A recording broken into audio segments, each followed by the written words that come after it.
Salve, salve, nação alvinegra, começando mais um vídeo aqui no canal John do Timão. Então, se você tá chegando, já deixa o seu like, se inscreve pra gente bater a meta de 110 mil inscritos, conto com a colaboração de todos, vamos pra cima e vai Corinthians, uma ótima segunda-feira, uma ótima semana a todos os corintianos e corintianas que me acompanham.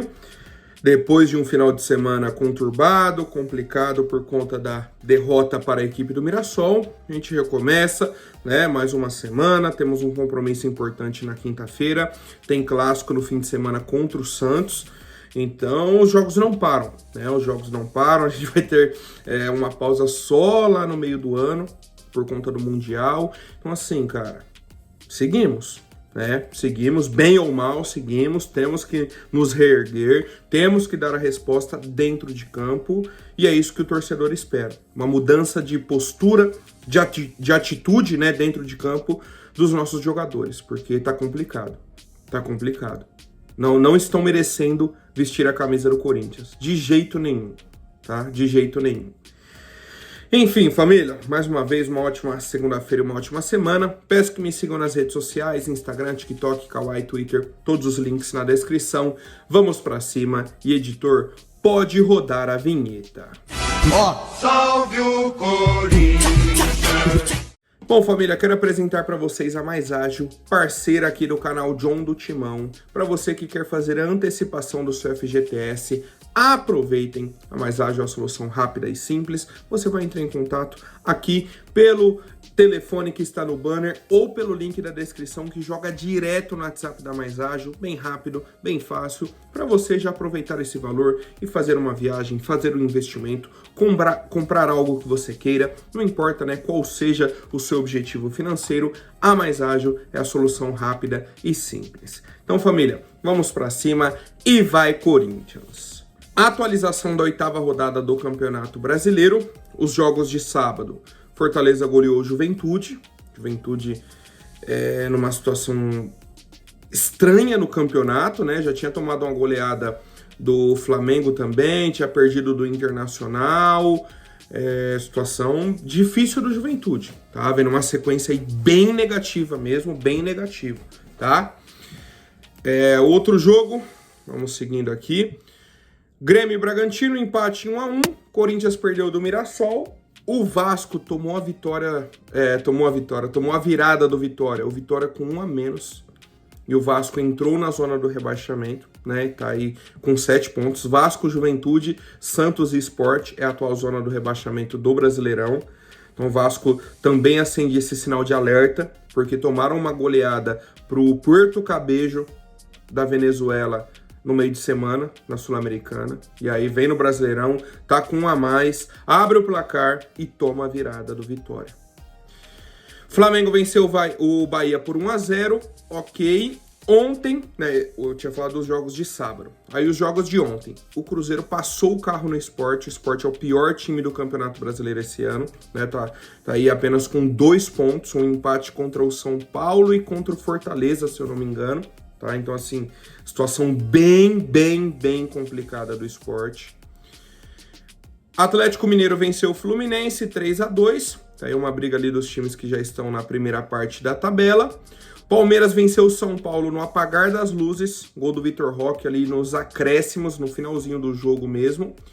E o Botafogo venceu o Internacional por 4 a 0. Tá? Então, o Inter vem para a 3ª derrota seguida. E aí eu tenho uma pergunta rápida pro Vitão, zagueiro do Internacional.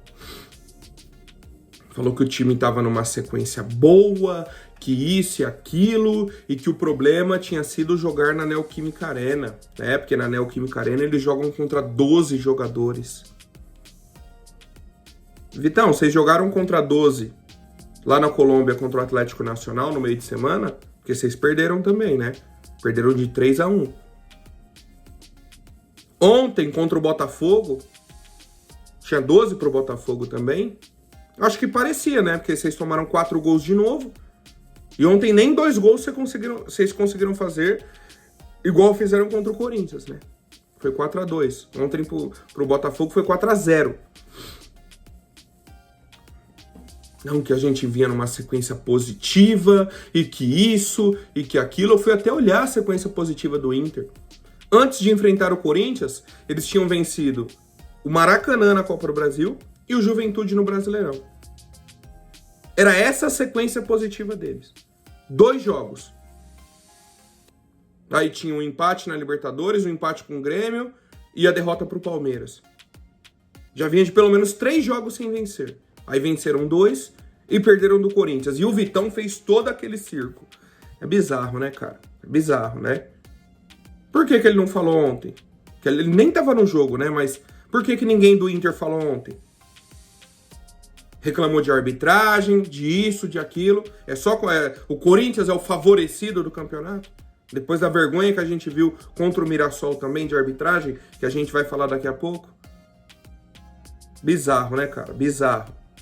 Parece que é orquestrado, parece que fazem de propósito. Mas, enfim. Com esses resultados, o Corinthians é o 10º colocado, tá, do Campeonato Brasileiro. Então, ainda está na primeira parte, mas com esse desempenho tá difícil, né? Hoje temos Santos e Ceará. Santos e Ceará. O Ceará já está na frente do Corinthians, 1 ponto a mais. E o Santos está com 4 pontos. Se vencer, vai continuar dentro da zona do rebaixamento.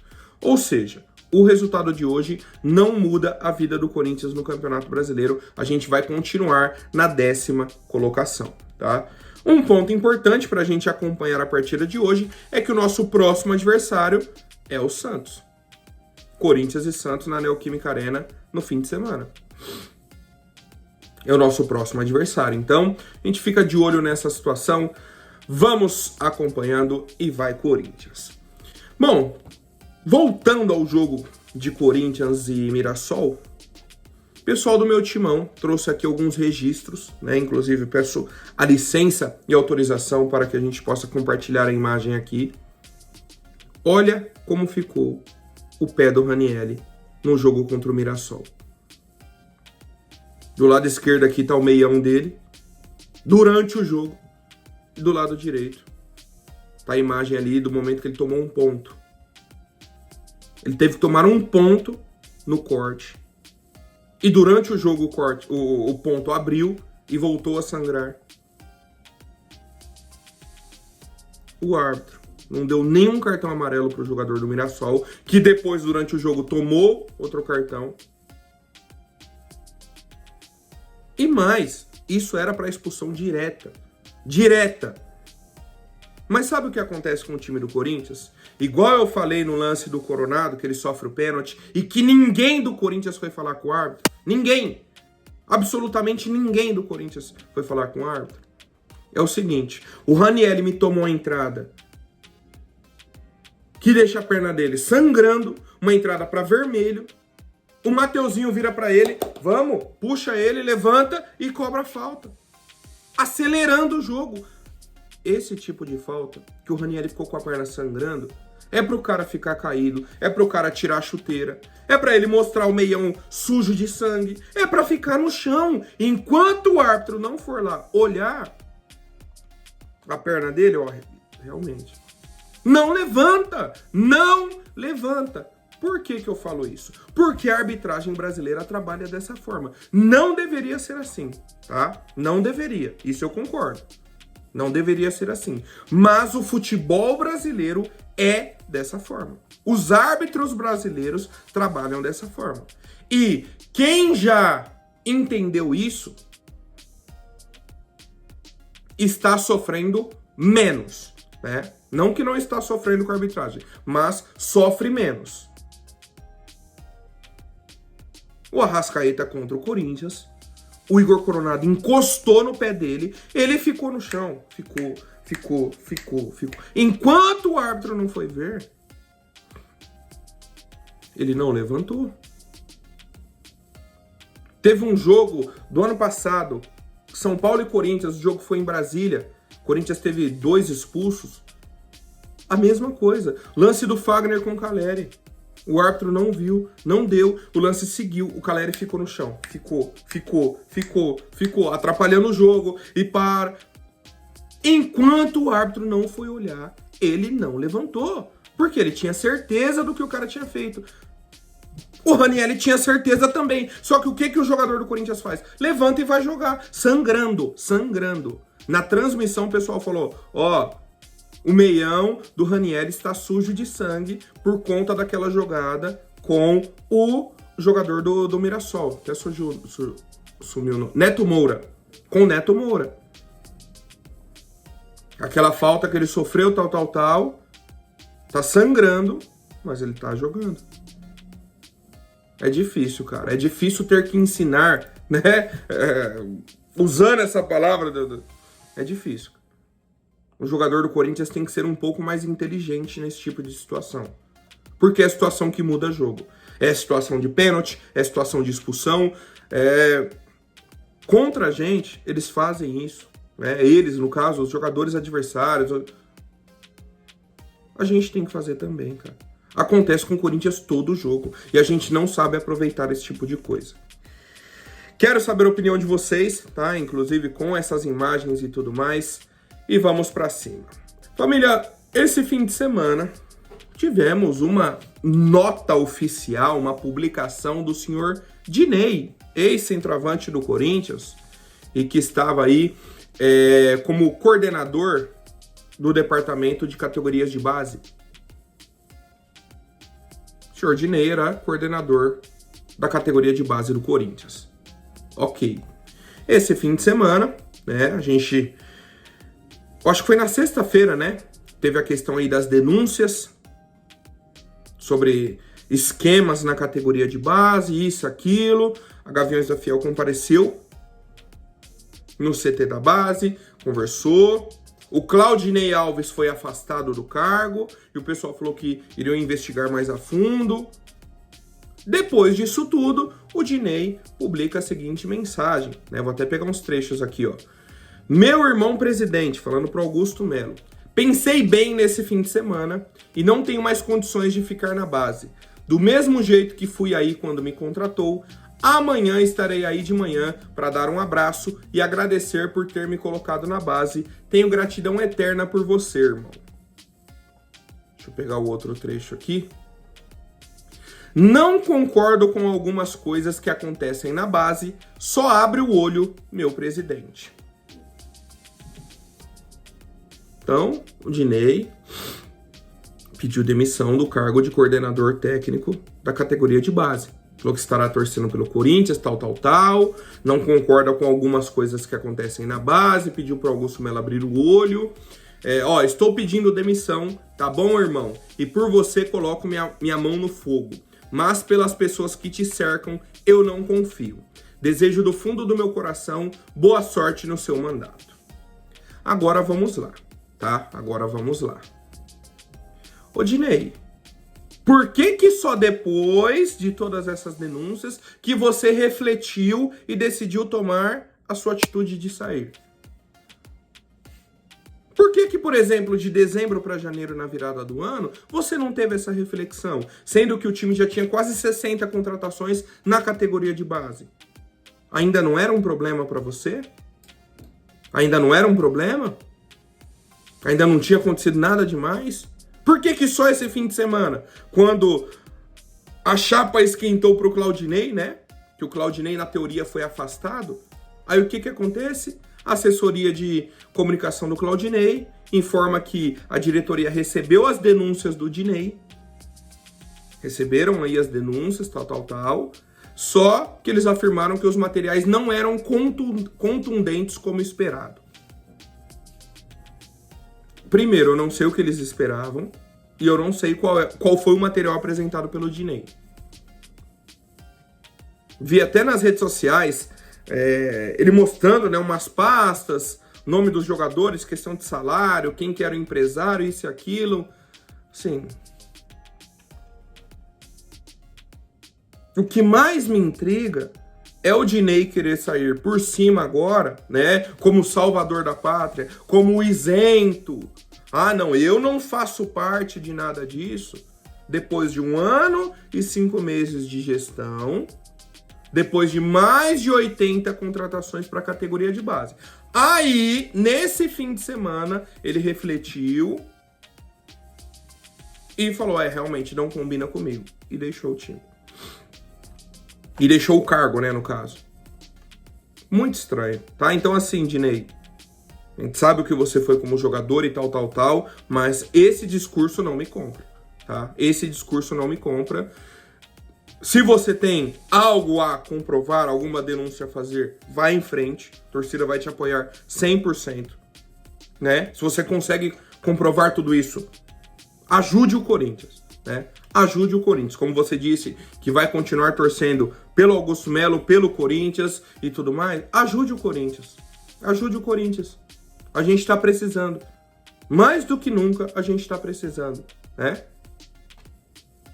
Mas vamos ver se é fogo de palha, se é só um pulando fora do barco, né? Viu que o barco tá afundando e quis pular. É difícil, cara.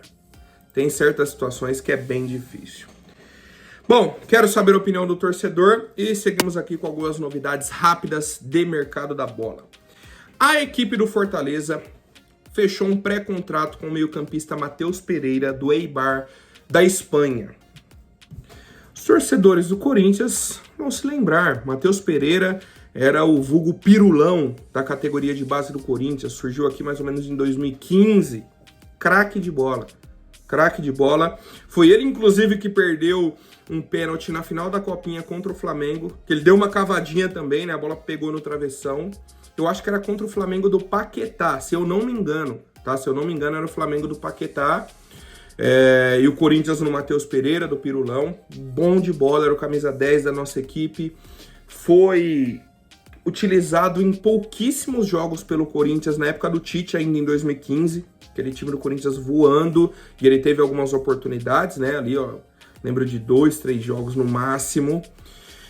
Foi pro futebol europeu, passagens pelo Barcelona, pelo Juventus, mas não teve oportunidade, né? Não teve sequência de jogo, não teve nada, só esteve ali no elenco, e aí foi para times menores, inclusive o último time dele agora foi o Eibar, e foi contratado para a equipe do Fortaleza, tá? Por que que eu tô contextualizando tudo isso? Porque eu acho, né, que seria um jogador interessante para o Corinthians. Agora não dá mais porque já fechou com o Fortaleza, mas seria um nome interessante. Um meio armador, um jogador canhoto, com qualidade, que conhece o clube, poderia retornar ao futebol brasileiro. E agora a gente vai observar o senhor Matheus Pereira no Fortaleza. Lembrando, né, um pré-contrato, então a partir do meio do ano ele chegará aí para o Fortaleza. Então só para o segundo semestre. Contratação bacana, tá? Contratação bacana, um cara que tem 27 anos, muito tempo ainda para jogar no futebol brasileiro. Vinha jogando aí pelo Eibar nas 2 últimas temporadas, né? Vinha sendo titular e tal, vinha aproveitando essa oportunidade. Então, cara, bacana, né? Bacana, parabéns aí pro Matheus. Bom retorno aí ao futebol brasileiro e a gente vai acompanhando uma joia da nossa base, né? Que saiu daqui com uma expectativa muito alta, não correspondeu à expectativa que a gente esperava, mas não é um jogador ruim, né? É que a expectativa é que ele fosse para se tornar camisa 10 dos principais clubes da Europa. Não correspondeu a isso. Mas ainda é um camisa 10 com qualidade. Ainda é um cara que, por exemplo, no futebol brasileiro, eu acredito que ele vai ser um jogador interessantíssimo. Enfim, família. E a outra novidade, tá? A informação aí do Band Esportes, que realmente o Corinthians está negociando com o goleiro Matheus Magalhães, que a gente já trouxe aqui, que pertence ao Braga de Portugal, mas nesse momento está emprestado ao Ajax, um goleiro de 33 anos, surgiu aqui do América Mineiro, né? Saiu do América Mineiro, foi pro Braga de Portugal, tem quase 400 jogos pelo Braga, então assim, é um goleiro que teve uma sequência e tudo mais, e agora está emprestado pro Ajax, tem poucos jogos no Ajax, e poderia chegar por empréstimo ou rescindindo o contrato lá e vindo pro Corinthians, tá? São essas possibilidades. A gente aguarda um avanço nessa negociação. Matheus quer voltar ao futebol brasileiro. O problema é que o contrato dele com o Braga é um contrato longo. Eu acho que até a metade de 2027, né? Então, pô, tem mais 2 anos de contrato ainda. Então teria que ser um acordo bacana de rescisão de contrato ou um empréstimo para a equipe do Corinthians para que a gente tenha aí um outro goleiro no nosso elenco, tá? O pessoal me perguntando sobre zagueiros, sobre laterais, sobre isso e aquilo. Não temos atualizações, né? O único nome que a gente sabe que o Corinthians abriu as conversas, né? Que tá ali naquele início de negociação é o goleiro Matheus Magalhães, que chegaria aí para disputar a vaga com o nosso goleiro Hugo Souza, e eu quero saber a opinião de vocês. Bom, família, por hoje é isso. Amanhã eu volto com mais novidades sobre o nosso Coringão. Até mais, um forte abraço e vai Corinthians!